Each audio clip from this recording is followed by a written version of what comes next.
தந்தை மகன் தூயாவியாரின் பெயராலே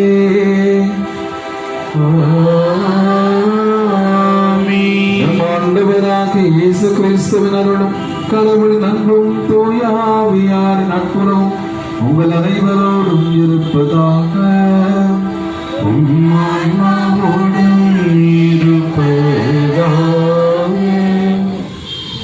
அன்புக்குரிய சகோதர சகோதரிகளே, இன்றைய திருப்பலியை சகாயராஜ், பேபி ஹெலன் இவர்கள் குடும்பத்திற்கு இறைவன் செய்த அனைத்து நன்மைகளுக்கு நன்றியாக இத்திருப்பலியை ஒப்புக் கொடுத்து ஜெபிக்கின்றார்கள். ஆரோக்கியதாஸ் ஜெசிந்தா மேரி தம்பதியினர் தங்களுடைய 25ஆம் ஆண்டு திருமண ஆண்டு விழாவை கொண்டாடி இந்நாள் வரை கடவுள் செய்த அனைத்து நன்மைகளுக்கு நன்றியாக இந்த திருப்பலியை ஒப்புக் கொடுத்து ஜெபிக்கிறார்கள். இந்த கருத்துக்களுக்காக நாம் ஜெபிப்போம். மரித்த ஆன்மாவான கிளெமென் சார்ல்ஸ் அவருடைய 19ஆம் ஆண்டு நினைவு நாளில் இறைவன் நித்திய இறைப்பாற்றி ஆன்மாவுக்கு தரும்படியாக ஜெபிப்போம். மேலும் யாரும் நினையாத ஆத்மாக்களையும் உத்தரிக்கிற நிலையில் இருக்கிற அனைத்து ஆத்மாக்களையும் நினைவு கூர்ந்து இத்திருப்பலியிலே நாம் அவர்களுக்காக ஜெபிப்போம். திருப்பலியை தகுந்த விதத்தில் ஒப்புக் கொடுக்க நம்முடைய பாவங்களை ஏற்று மனம் வருந்துவோம்.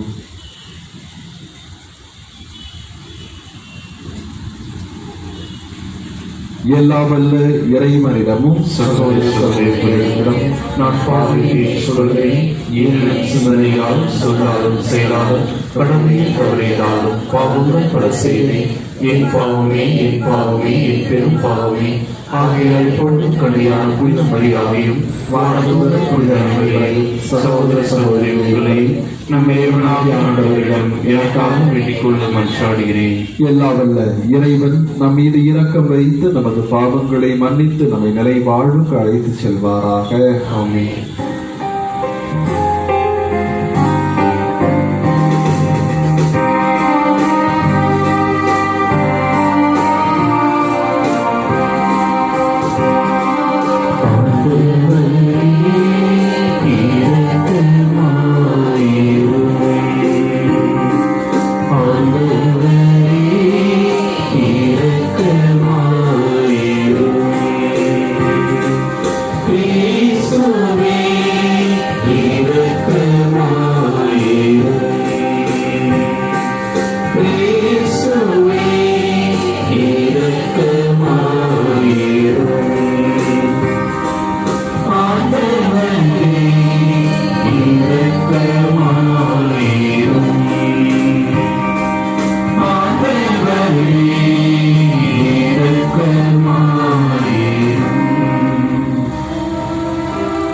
மன்றாடுவோமாக. இரக்கமுள்ள இறைவா, தூய ஆவியாரால் ஒன்று சேர்க்கப்பட்ட மது திருவை முழு இதயத்தோடு உம்மீது பற்றுதல் கொண்டிருக்க செய்திருட உம்மை வேண்டுகின்றோம். அதனால் அத்திருவை தூய இதயத்துடன் உம்மோடு ஒன்றித்திருக்க செய்வீராக. உம்மோடு தூய ஆவியாரின் ஒன்றிப்பில் இறைவனாய் என்றென்றும் வாழ்ந்து ஆட்சி செய்கின்றவர் வழியாக உம்மை மன்றாடுகின்றோம்.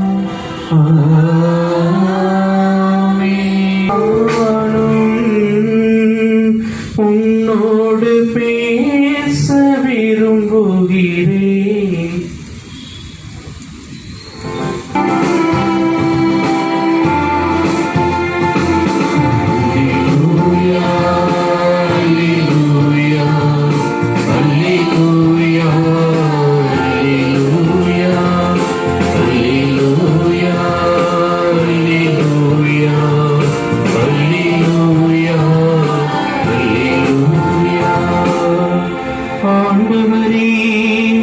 உமது வார்த்தை உண்மை, உண்மை நாள் அவர்களை உமக்கு அர்ப்பணமாக்கியருளும். அல்லேலூயா.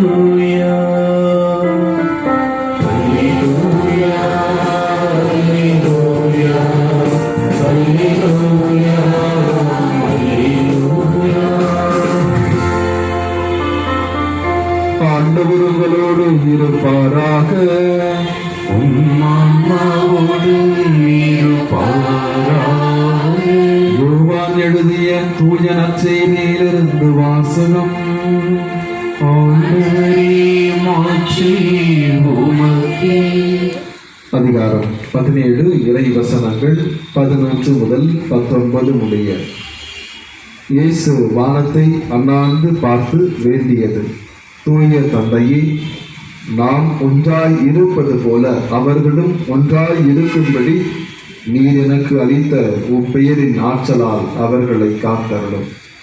நான் அவர்களோடு இருந்தபோது நீர் எனக்கு அளித்த உப்பெயரின் ஆற்றலால் அவர்களை காத்து வந்தேன், நன்கு பாதுகாத்தேன்.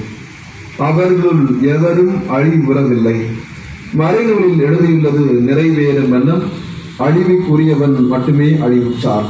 இப்போதும் இடம் வருகிறேன். என் மகிழ்ச்சி அவர்களுள் நிறைவாக இருக்கும்படி நான் உலகில் இருக்கும் போதே இதை சொல்கிறேன். உன் வார்த்தையை நான் அவர்களுக்கு அறிவித்தேன்.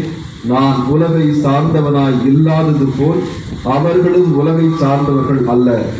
ஆதலால் உலகம் அவர்களை வெறுக்கிறது. அவர்களை உலகிலிருந்து எடுத்துவிட வேண்டும் என்று நான் வேண்டவில்லை. தீயோனிடமிருந்து அவர்களை காத்தள்ள வேண்டும் என்றே வேண்டுகிறேன். நான் உலகை சார்ந்தவனாய் இல்லாதது போல் அவர்களும் உலகை சார்ந்தவர்கள் அல்ல. உண்மையினால் அவர்களை உமக்கு அர்ப்பணமாக்கியல்லும் உமது வார்த்தையே உண்மை. நீர் என்னை உலகிற்கு அனுப்பியது போல நானும் அவர்களை உலகிற்கு அனுப்புகிறேன். அவர்கள் உண்மையினால் உமக்கு உரியவர் ஆகும்படி அவர்களுக்காக என்னையே உமக்கு அர்ப்பணமாக்குகிறேன். ஆண்டவரின் அருள்வாக்கு. கிறிஸ்துவே, உமக்கு புகழ். அன்புக்குரிய சகோதர சகோதரிகளே, இயேசு கிறிஸ்து ஜெபித்தார் என்பது நமக்கு தெரியும். அவர் ஜெபித்து நமக்கு கொடுத்த உன்னதமான ஜெபம் விண்ணுலகில் இருக்கிற எங்கள் தந்தையை ஆண்டவர் இயேசு கிறிஸ்து கர்த்தர் கற்பித்த ஜெபம். விவிலியத்தினுடைய பல இடங்களில் நாம் வாசிக்கிறோம், கடவுள் இயேசு கிறிஸ்து காலையிலே கருக்கல்லோடு எழுந்து சென்று ஜெபித்தார். எனவே இயேசு கிறிஸ்து ஜெபிக்கிற பழக்கம் இருந்தது. எனவே அவர் என்ன ஜெபித்தார் அப்படின்னு நமக்கு தெரியாது. ஆனால் இன்றைக்கு இயேசு கிறிஸ்து ஜெபிக்கின்ற ஜெபம் நமக்கு நற்செய்தியாக கொடுக்கப்பட்டிருக்கிறது. It is called the priestly prayer of Jesus அப்படின்னு சொல்வாங்க. இயேசு கிறிஸ்து குருவாக, அரசராக, ஆசிரியராக மூவகை பணிகளை